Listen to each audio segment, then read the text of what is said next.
Hello everyone, अगर आपने इस ड्रामे का पार्ट 1 नहीं देखा तो आई सजेस्ट कि आप सबसे पहले पार्ट 1 देख लें, जिसका लिंक डिस्क्रिप्शन और आई बटन में आपको मिल जाएगा। जैसे कि आपने पिछले पार्ट में देखा था कि लेडी जो के कहने पर सॉन्ग देओक प्रिंसेस को रिस्पेक्ट देने के बाद वापस लेडी जो के पास आती है।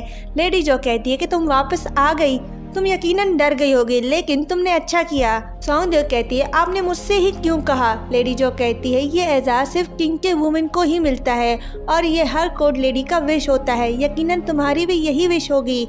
पर सॉन्ग देओक को समझ नहीं आता कि लेडी जो क्या कहना चाह रही हैं। तभी वो प्रिंसेस को रिस्पेक्ट देने के लिए घुटनों के बल बैठ जाते हैं। लेडी जो सॉन्ग देओक के फेस को टच करती है और सोचती है ये जब बड़ी होगी तो कितनी खूबसूरत बनेगी, और उसको हग करती है और बोलती है मुझे यकीन है तुम सही रास्ता इख्तियार करोगी। दूसरी तरफ किंग जोंग अपने कमरे में वापस आता है, वहीं होंग देओक भी होता है। वो किंग जोंग से कहता है आप ऐसे खतरनाक काम क्यों करते हो। किंग जोंग कहता है तुमने मेरी हेल्प की इसके लिए शुक्रिया, पर तुम मेरे मसलों से दूर ही रहो। तभी वो उसे साकी बुक देता है और कहता है मुझे ये बुक लाइब्रेरी से मिली, आपने इसे बाकी किताबों के पीछे छुपा कर रखा था, लेकिन अगर कोई चाहता तो उसे आसानी से मिल जाता। किंग जोंग कहता है जहाँ से तुमने इसे उठाया वहीं वापस रखाओ। होंग देओक कहते हैं नहीं, आपको इसे अभी जलाना होगा, आपके दादा ने इस बुक पर पाबंदी लगाई है तो आप क्यों इसे पढ़ रहे हो। किंग जोंग कहता है तुम मुझे गरीब और एक कठपुतली की तरह देखते हो। ये सुनकर होंग देओक घुटनों के बल बैठ जाता है और कहता है मैंने कभी ऐसा नहीं सोचा, मैं हैरान हूँ कि आप जैसा कोई कैसे हो सकता है। इस दुनिया में आप जैसा कोई नहीं है और मैं लकी हूँ कि मुझे आपकी खिदमत करने का मौका मिला।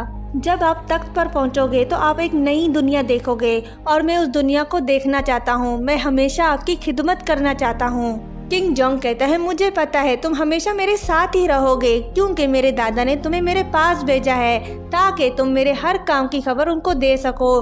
बुक लो और वापस जाकर लाइब्रेरी में रखाओ। जिसके बाद होंग देओक बुक लाइब्रेरी में रखता है, पर उसे नहीं पता कि वहाँ कोई उसे देख रहा है। नेक्स्ट सीन में सारे बच्चे अपने बुक के साथ लाइन में खड़े हो जाते हैं और हर कोई कह रहा होता है कि सबसे पहले मेरी बुक पढ़ो, पर सॉन्ग देओक कहती है मैं उसकी बुक सबसे पहले पढ़ूंगी जो ज्यादा पैसे देगा। सब अपने बुक के ऊपर पैसे रखते हैं। तभी लेडी सुई आती है और सॉन्ग देओक का कान पकड़ के ले जाती है और उसे कहती है क्या तुम्हें डांट नहीं पड़ी, तुम फिर से स्टोरी सुनाने लग गई। तुम प्रिंस की मुलाजमा हो, उसकी सही तरह से खिदमत करने के लिए तुम्हें अच्छे से पढ़ना होगा।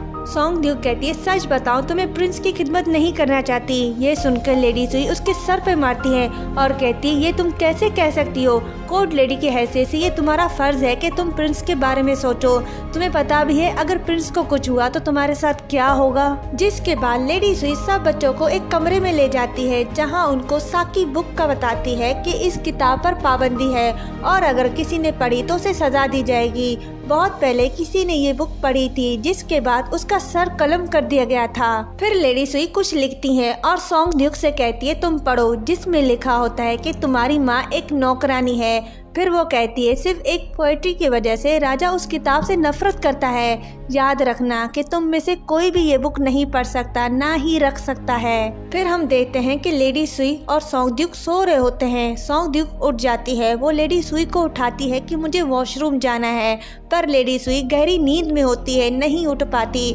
जिसके बाद वो अकेली चली जाती है। तभी वो एक लड़की को देखती है जिसका फेस कवर होता है। सॉन्ग देओक उसके पीछे जाती है और देखती है कि वो प्रिंसेस जोंग सुन से बातें कर रही होती है। सॉन्ग देओक चुपके से उनकी बातें सुन रही होती है कि बादशाह यानी किंग जोंग को तख्त से हटाने का मौका मिल गया है। किंग जोंग साकी बुक पढ़ रहे थे जबकि किंग यंगजू उस किताब से नफरत करते हैं। वो किताब लाइब्रेरी में रखी है, तुम जाओ और किंग यंगजू को इस बात का थोड़ा सा इशारा दो। जिसके बाद दोनों चले जाते हैं। सॉन्ग देओक ये सुनकर हैरान हो जाती है और कहती है मुझे लेडी सुई को बताना होगा।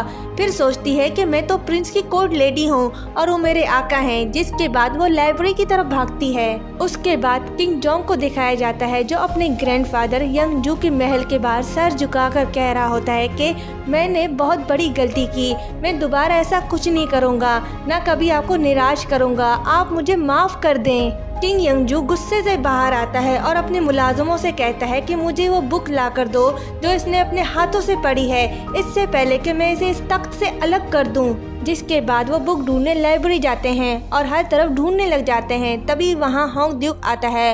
वो उसे बाहर जाने का कहते हैं पर होंग ड्यूक नहीं जाता और चुपके से बुक ढूंढ रहा होता है। तभी पता चलता है कि सोंग ड्यूक सा की बुक उठाकर वहीं छुप जाती है, क्योंकि सोंग ड्यूक को पहले ही पता चल गया था कि ये सब प्रिंस किंग जोंग को निकालने की चाल है। बहुत ढूंढने के बाद उन्हें वो बुक नहीं मिलती, जिसके बाद वो कहते हैं कि हर तरफ देखो, कहीं तो कोई होगा। ये सुनकर सोंग ड्यूक घबरा जाती है। तभी बुक में से एक पेपर निकालकर बुक चुपके से जमीन पर फेंक देती है। होंग ड्यूक उसे देख लेता है और बुक उठा लेता है। बादशाह का मुलाजिम बुक उससे लेकर बादशाह को देता है। यंग जू बुक देखता है पर उसमें एक पेज नहीं होता। वो किंग जोंग से कहता है, क्या तुमने ये बुक फाड़ी? मैंने तुम्हें इसे पढ़ने से मना किया था। किंग जोंग समझदारी दिखाता है और इल्जाम खुद पर लेता है और कहता है, मैंने ही किया क्योंकि मुझे डर था कि कहीं मैं इसे पढ़ ना लूं।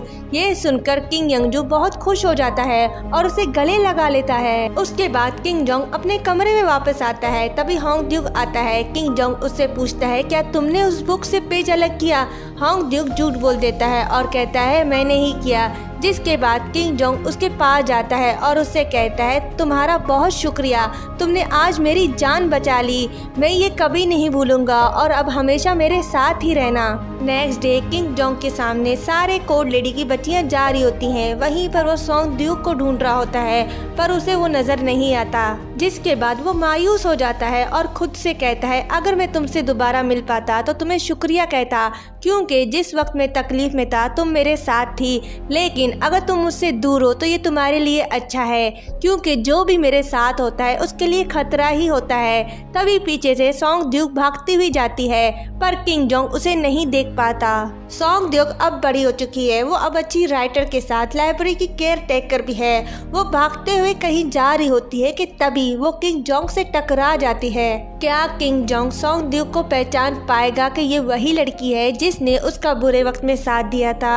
आखिर क्या होगा ये हमें नेक्स्ट पार्ट में पता चलेगा। आपको मेरा ये एक्सप्लेनेशन कैसे लगा कमेंट बॉक्स में बताएं, ताकि मुझे पता चले कि आप मेरे एक्सप्लेनेशन को पसंद कर रहे हैं कि नहीं। नेक्स्ट पार्ट के लिए चैनल को सब्सक्राइब करें, वीडियो को लाइक शेयर करें। Thank you so much for watching.